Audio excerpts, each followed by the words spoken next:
I'm Renee Heningburg, and I first met Gus Heningburg on March 6, 1956, when I had no hair.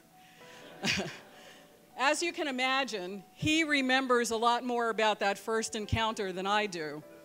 But one thing I can say is, thanks to that fortunate roll of the DNA, I was allowed the privilege, the opportunity, and the pleasure of growing up with a loving father, who also happened to be a great man, as I found out later, able to influence the large issues of the day, at the same time that he performed many, many small acts of kindness and did a lot of things behind the scenes.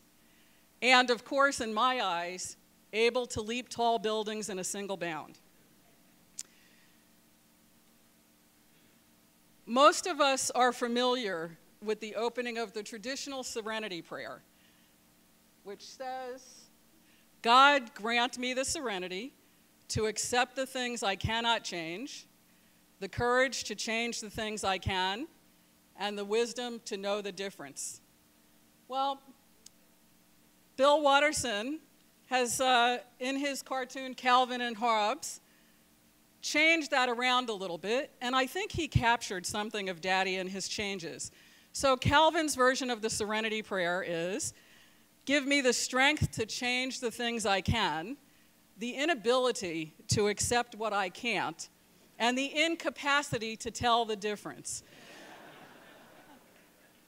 Daddy is a person who embraced the quote-unquote impossible.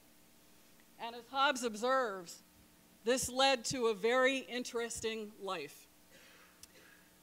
We want to thank all of you for braving the weather today and coming to join us to share some glimpses of those 81 interesting years in this celebration of the life of Gus Heningburg.